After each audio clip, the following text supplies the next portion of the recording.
4 مصرے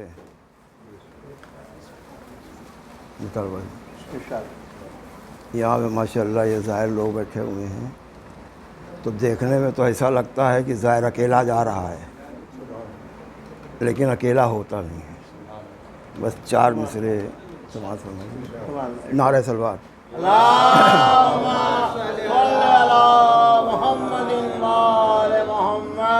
ملائکہ کی صفیں ساتھ ساتھ چلتی ہیں، زوار کہ ملائکہ کی صفیں ساتھ ساتھ چلتی ہیں، اکیلے ہو کے بھی تنہا کوئی رہے گا نہیں۔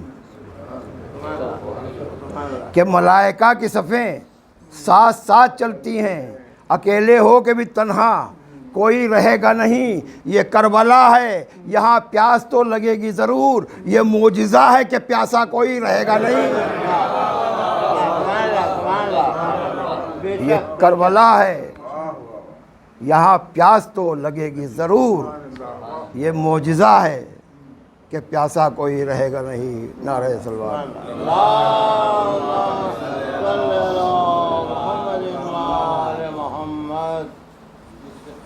امام زمانہ کے سے 4-5 شعر آپ لوگوں سے کہ آنے تو دیجئے شہ غیبت کا فیصلہ، آنے تو دیجئے شہ غیبت کا فیصلہ، اور ظالم کے گھر میں ہوگا شریعت کا فیصلہ، کہ ظالم کے گھر میں ہوگا شریعت کا فیصلہ۔ اور حالات حاضرہ پہ یہ شعر سماعت فرمائیے گا کہ ظالم کے گھر میں ہوگا شریعت کا فیصلہ، اور خوشبو مجاز لوگوں پا کیچڑ اچھال کر، یہی ہو رہا ہے آج کل کہ خوشبو مزاج لوگوں پا کیچڑ اچھال کر، کم ظرف کر رہے ہیں شرافت کا کہ کم ظرف کر رہے ہیں شرافت کا فیصلہ۔ اور یہ شعر دعائیہ کہ اللہ آج پھر کسی موسیٰ کو بھیج دے، کہ اللہ آج پھر کسی موسیٰ کو بھیج دے، اور فرعون کر رہا ہے حفاظت کا فیصلہ، فرعون کر رہا ہے حفاظت کا فیصلہ۔ اور بہت ہی اچھا شعر آپ کے لوگوں کے سامنے پیش کر رہے ہیں کہ عباس ہی نے منہ نہ لگایا فرات کو،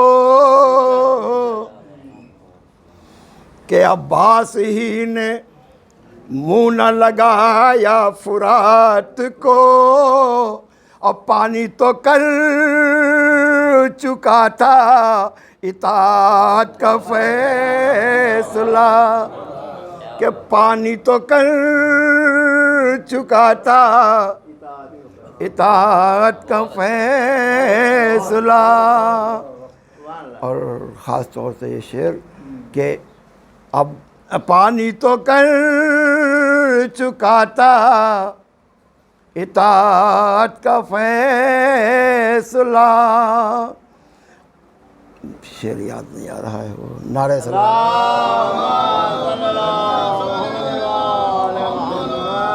کہ وہ تو کہو حسین نے تلوار توڑ دی، خاص آخری شعر ہے کہ وہ تو کہو حسین نے تلوار توڑ دی، عباس کر چکے تھے قیامت کا فیصلہ، ارے عباس کر۔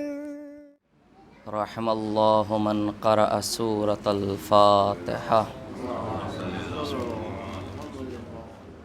لا قوة الا باللہ العلی العظیم۔ اعوذ باللہ من الشیطان اللعین الرجیم۔ بسم اللہ الرحمن الرحیم۔ الحمد للہ رب العالمین والصلاة والسلام علی اشرف الانبیاء والمرسلین وخاتم النبیین مولانا ومولا الثقلین جد الحسن والحسین بالقاسم محمد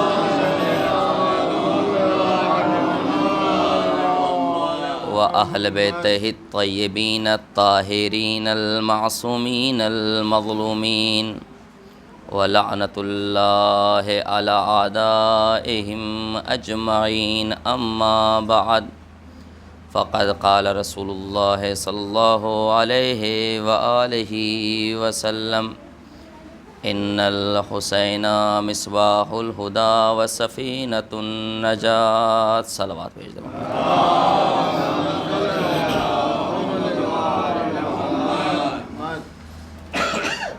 محترم سامعین کرام، عزاداران مظلوم کربلا اور ہمارے بزرگوار جو مسلسل مجلسوں پہ مجلسیں کر رہے ہیں اور جا بجا ہر جگہ جا کر پرسداری اور امام حسین علیہ السلام کو پرسہ پیش کر رہے ہیں، یقین جانیں اس سے بڑی کوئی عظمت نہیں ہے، اس سے بڑی کوئی عبادت نہیں ہے، اس لیے کہ جب بھی آپ جائیں تو قصد کر کے جائیں، نیت کر کے جائیں کہ ہم امام حسین علیہ السلام کی مجلس میں جا رہے ہیں، اس لیے کہ ہماری عبادت کا دار و مدار نیت پر ہے۔ جب تک نیت نہ ہو تو عبادت اور نماز مکمل نہیں ہوتی، تو نماز جو عبادت ہے اس کی تکمیل کے لیے نیت اہمیت رکھتی ہے، تو حسین کی مجلسیں بھی عبادت ہیں، تو لہٰذا یہاں بھی خالص نیت کے ساتھ شرکت کیجیے، یقین جانیں آپ کو وہی ثواب ملے گا جو نماز پڑھنے کا ملتا ہے۔ بس شرط یہ ہے وہ خلوص ہونا چاہیے، یہ نہیں کہ ہم جو ہے میثم صاحب کو چہرہ دکھانے کے لیے جائیں گے ان کے یہاں پر، ہم جو ہے بزرگوار صاحب کے یہاں پر گھر پہ اس لیے جائیں گے کہ ان کی نظریں یہ ہیں کہ فیضی صاحب ہمارے گھر پہ آئے ہیں یا فلاں صاحب ہمارے گھر پہ، وہ نہیں دکھائی دے رہے ہیں۔ عزیزان گرامی، دنیا کو دکھانے کے لیے نہیں بلکہ امام حسین علیہ السلام کو دکھانے کے لیے شرکت کیجیے۔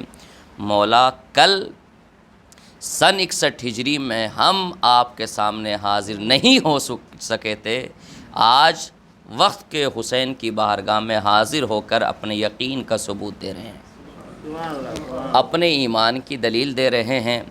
عزیزان گرامی، بہت سارے لوگ اعمال انجام دیتے ہیں، بہت سارے لوگ مجلسیں کرتے ہیں، بہت سارے لوگ عبادتیں کرتے ہیں، کیوں؟ کہا کہ حسین علیہ السلام راضی ہو جائیں، مولا ہم سے خوش ہو جائیں، کیوں؟ کیونکہ ہم حسینی ہیں۔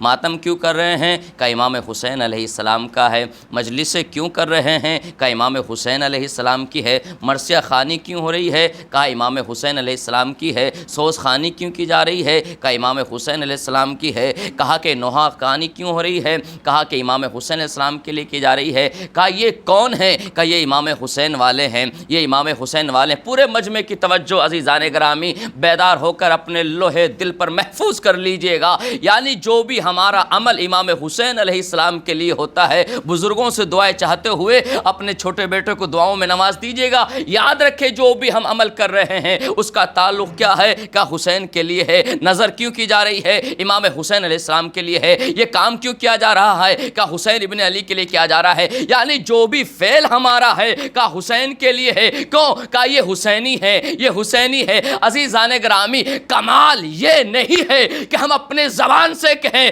کہ ہم حسین والے ہیں، بلکہ کمال یہ ہے حسین یہ کہے یہ ہمارا والا ہے۔ صلوات بھیجے محمد والے محمد۔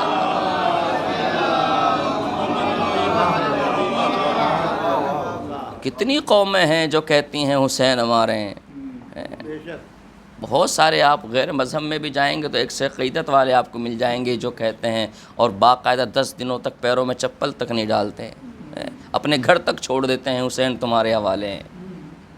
ان کے بھی حسین ہیں عزیزان گرامی، بس شرط ہے کہ وہ معرفت وہ چیز ہونی چاہیے۔ اور یاد رکھیے گا بہت ساری باتیں ایسی ہوتی ہیں جو میری بات دل پر لینے کی نہیں ہیں بلکہ سوچنے کی بات ہے، اس لیے کہ ہمارا مرکز ہمارا دین شعور کا نام ہے، ہمارا مذہب تفکر کا نام ہے، ہمارا مذہب غور و فکر کرنے کا نام ہے۔ لا اکراہ فی الدین، دین میں کوئی زبردستی نہیں ہے۔ لعلکم تعقلون، اس لیے کہ پورے قرآن کے آپ جب مطالعہ کریں گے کہیں پر لعلکم تعقلون آئے گا، کہیں پر لعلکم تفکرون آئے گا، کہیں آئے گا لعلکم تدبرون آئے گا کہ تم غور و فکر کیوں نہیں کرتے، تم سوچتے کیوں نہیں ہو۔ یعنی قرآن نے کہہ دیا دین جو ہم نے دیا ہے اس کو آنکھیں بند کر کے ماننے کا نام نہیں ہے، عقلوں کو کھول کر اس پر سرچ کرنے کا نام ہے، سوچ کر اپنانے کا نام ہے۔ عزیزان گرامی، اس لیے کہ جب ہم آتے ہیں ان فرش اعضاؤں پر تو عزیزان گرامی ہماری قوم وہ قوم ہے کہ لوگ 10 سالوں سال کسی یونیورسٹی میں اتنا درس نہیں لے پاتے جتنے ہم 2.25 مہینے فرش اعضاء پر بیٹھ کر حاصل کر لیتے ہیں۔ اور جب یہاں پر آئے اور جب وہ خلوص، وہ محبت، وہ اتفاق کہ ہم سب کے سب حسینی ہیں اور ایک ہی صف میں بیٹھ جاتے ہیں، آپ نے دیکھا کہ جس حسین نے اللہ کے لیے اپنی قربانی دی ہے اللہ نے وہی نظام کر دیا۔ جس طریقے سے نماز کی صفوں میں یہ نہیں دیکھا جاتا یہ کون ہے، یہ متولی ہے، یہ کون ہے، یہ امیر ہے، یہ کون ہے، یہ غریب ہے، یہ کون ہے، یہ ڈپٹی ہے، یہ کون ہے، یہ کمشنر ہے، یہ کون ہے، یہ چودھری ہے، یہ کون ہے، یہ ٹھیکیدار ہے، سب کے سب ایک صف میں کھڑے ہو جاتے ہیں۔ یہ نہیں کہا جاتا یہ امیروں کی صف ہے، یہ غریبوں کی صف ہے، یہ مالداروں کی ہے، یہ مسافروں کی ہے، یہ وطن، ایسا نہیں کیا جاتا۔ امیر کے برابر میں غریب بھی کھڑا ہے، چودھری کے برابر میں ٹھیکیدار بھی کھڑا ہے، یعنی سب کے سب ایک ہی صف میں کھڑے ہو جاتے۔ کیوں؟ کہ اللہ کی بارگاہ میں جا رہے ہیں، اللہ کی نظر میں نہ کوئی گورا ہے، نہ کوئی کالا ہے، نہ کوئی غریب ہے، نہ کوئی امیر ہے، نہ مسافر ہے، نہ اہل وطن ہے۔ کیوں؟ ایک ہی صف میں کھڑے ہو گئے۔ محمود و ایاز نہ کوئی بندہ رہا نہ کوئی بندہ نواز، یہی کیفیت مجلس امام حسین کی ہے۔ فرش بچھا دیتے ہیں، وہاں امیر بھی بیٹھتا ہے، غریب بھی بیٹھتا ہے، بس یہ ہے اللہ کی بارگاہ میں جاتے ہیں، وہاں کھڑے ہو کر بندگی کا سلیقہ سیکھتے ہیں، فرش عزا پہ آتے ہیں عاشقی کا سلیقہ سیکھتے ہیں۔ صلوات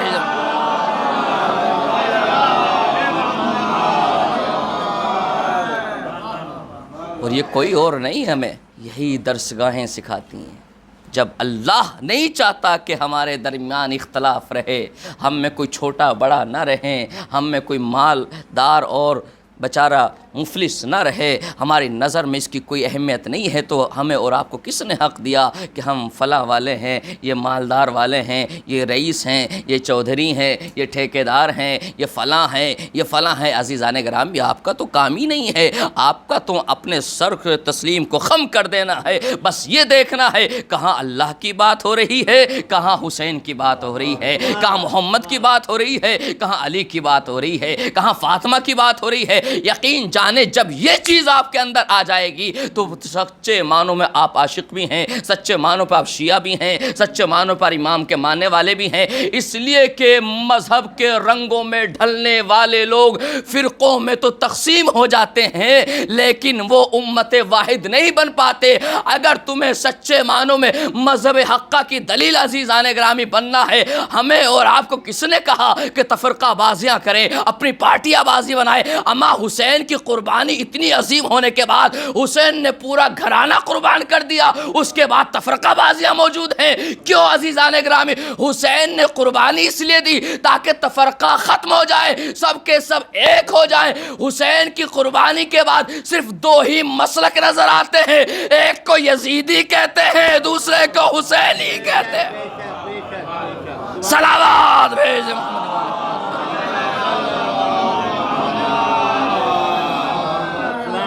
توجہ ہے حضور۔ اتنی بڑی قربانی کے بعد ہم لوگ آپس میں ایک دوسرے کو بانٹ رہے ہیں، تو امام حسین کی قربانی کا فائدہ کیا ہوا پھر؟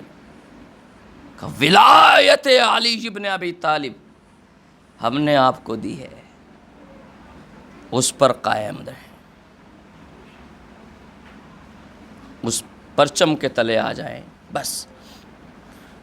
اور جب آپ یقین جانیں، دامن وقت میں گنجائش نہیں ہے، ایک صلوات بھیج محمد والے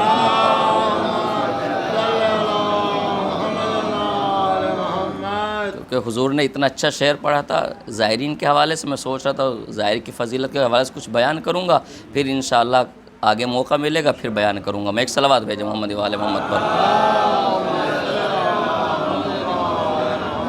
وقت کی سوئیاں اتنی جلدی بڑھ جاتی ہیں آگے کہ پھر وہ مہلت نہیں ملتی۔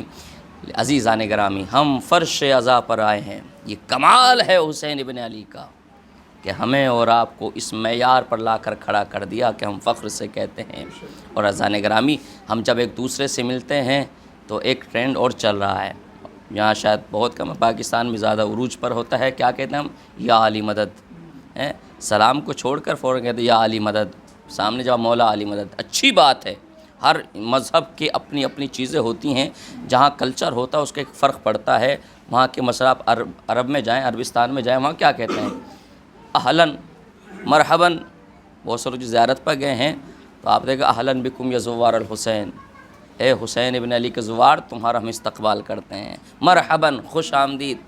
آپ ایران میں چلے جائیں تو وہاں کیا خوش آمدید، بہت سے لوگ اسے بولتے ہیں۔ آپ یہاں پر آ جائیں اپنے جو انگلش مزاج میں ہیں تو وہ ویلکم بولتے ہیں۔ آپ عزیزان گرامی، یہ اپنے اپنے کلچر اور ثقافت کی، بہت سے لوگ کہتے ہیں کہ یا علی مدد، عزیزان اچھی بات ہے، کہنا چاہیے، لیکن پہلے سلام علیکم کہیں، اس کے بعد کہیں یا علی مدد۔ بہت اچھی بات کسی عالم نے بات کہی تھی، کیوں؟ کہا اس لیے کہ پہلا سلام کرو السلام علیکم، سلام علیکم کے بعد کہو علیکم السلام، اور پھر کہیں یا علی مدد، پھر آپ کہیں مولا علی مدد، سلام بھی کریں، پھر جواب سلام بھی دیں، یا علی مدد کہیں، اس کا جواب بھی دیں۔ پہلے سلام ہونا چاہیے، پھر علی کا نام لیں۔ کیوں؟ کہا السلام علیکم کر کے دنیا والوں کو بتاؤ کہ ہم اسلام والے ہیں، یا علی مدد کہہ کے بتاؤ کہ ہم کسی اور کے نہیں علی والے ہیں۔ صلوات بھیجے محمد والے محمد۔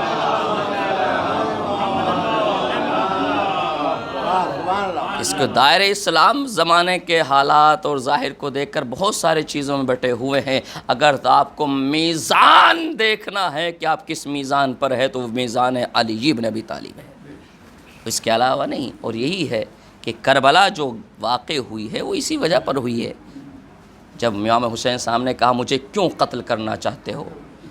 کیا میں نے حلال محمدی کو حرام کر دیا؟ کیا میں نے حرام محمدی کو حلال کر دیا؟ تو فوج نے کیا کہا؟ بغضاً لابیک، تمہارے باپ کی دشمنی پر ہم تمہیں قتل کرنا چاہتے ہیں۔ یہی تو ہے نا۔ کیا رہا عزیزان گرامی؟ حسین ابن علی پر جو ظلم و ستم کے پہاڑ ٹوٹے ہیں۔ میں نے کل ایک جملہ کہا تھا کہ غریب حسین ابن علی وہ واحد شہید ہیں جن سے سب نے کہا کہ مولا ہمیں بڑی پیاس لگی ہے، لیکن غریب حسین نے کسی سے نہ کہا مجھے پیاس لگی ہے۔ جبکہ سب سے زیادہ پیاسے امام حسین علیہ السلام تھے۔ اور جناب علی اکبر نے اپنی سوکھی زبان حلق تک رکھ کے بتا دیا، بابا آپ تو مجھ سے بھی زیادہ پیاسے ہیں۔ اگر علی اکبر نہ بتاتے تو ہمیں حسین کی پیاس کا اندازہ نہ ہوتا۔ اور جب پیاس اپنے شدت پر ہوتی ہے، ڈاکٹرز موجود ہیں، تو خون کی روانگی اور ہڈیوں کا چٹکنا شروع ہو جاتا ہے۔ ذرا سوچو وہ حسین ابن علی کتنا تھکا ہوگا میدان کربلا میں۔ کبھی اکبر کا لاشا اٹھا کے لا رہے ہیں، کبھی قاسم کا لاشا اٹھا کے لا رہے ہیں، کبھی الاصغر کا لاشا اٹھا کے لا رہے ہیں، کبھی قاسم کی پامال لاش اٹھا کر لا رہے ہیں۔ ارباب ازا تاریخ یہ کہتی ہے کہ حسین سب کا لاشا اٹھا کر لاتے اور زمین کربلا پر بیٹھ جاتے۔ اماں اب حسین سے یہ لاشیں نہیں اٹھائے جاتے، اجرکم اللہ۔ ارے حسین جلتی ہوئی زمین کربلا پر۔ ارباب ازا ایک تصور شرط ہے، اور مصائب سننے کا نام نہیں ہے، مصائب احساس کرنے کا نام ہے۔ اگر آپ صاحبان اولاد موجود ہیں، ذرا تصور کریں اگر کسی کا بچہ بیمار ہو جائے، کسی کا بچہ اگر بیمار ہو جاتا ہے، اس کو تکلیف ہوتی ہے تو بچہ رونا شروع کر دیتا ہے۔ رات کی تاریکی گزرتی ہے، ماں اس کو آغوش میں لیے ہوئے کبھی گھر میں ٹہلتی ہے، کبھی صحن میں ٹہلتی ہے۔ عزیزان گرامی، جب اس کو آفاقہ نہیں ہوتا، سکون نہیں ملتا، تو ماں اس بچے کو آغوش میں لے کر سینے سے لگا لیتی ہے۔ اور جب بچے کی فطرت یہ ہے جب اپنی ماں کے سینے سے لگ جاتا ہے تو اس کو سکون مل جاتا ہے۔ اور جب ماں کے سینے سے لگنے کے بعد اس بچے کو سکون نہیں ملتا، پھر بھی روتا ہے، تو پھر ماں رو کر خدا کی طرف کہتی ہے، اے میرے لال، اے پروردگارا، میرے اس بچے کی تکلیفیں مجھے مل جائیں، اس کا پروردگار اس کا درد مجھے مل جائے، میرے بچے کو سکون مل جائے، اس کی تکلیفیں مجھے مل جائیں، میرے بچے کو سکھ مل جائے، اس کا درد مجھے مل جائے۔ ایک مرتبہ یہی کچھ کیفیت تھی میدان کربلا میں۔ ارے جب حسین کو نیزے مارے جا رہے تھے، کوئی تیر مار رہا تھا، کوئی تلوار مار رہا تھا، ارے فاطمہ زہرا ارے آغوش پہ لا کر کہہ رہی تھی، اے میرے لال، یہ تیر مجھے لگ جائے، یہ تلوار مجھے لگ جائے، یہ نیزے مجھے لگ جائے۔ اجرکم اللہ۔ لیجیے ہو گئی مجلس تمام۔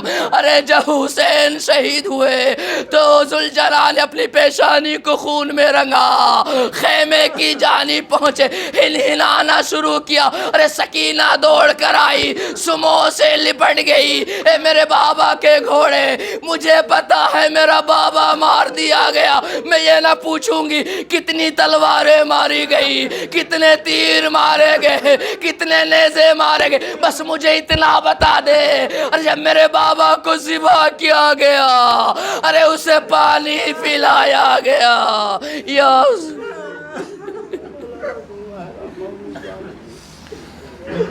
سیعلم الذین ظلموا یوم منقلب ينقلبون انا للہ و انا الیہ راجعون۔ بار اللہ تجھے پاک کا واسطہ ہمارے اس مجلس کو قبول فرما۔ پروردگار پاک کا واسطہ جہاں بھی شان درقرار ہیں سب کی جان مال آبرو کی حفاظت فرما۔ پروردگار پاک کا واسطہ ہم سب کو سچے معنوں میں ناصر امام، عاشق امام، ذاکر امام بننے کی توفیق عطا فرما۔ پروردگارہ ہمارے بزرگوں کو صحت درستی عطا فرما، جو بیمار ہیں پروردگار ان سب کو شفاء کلی عطا فرما۔ پروردگار ہمارے بچوں کے، نوجوانوں کے مستقبل کو روشن فرما۔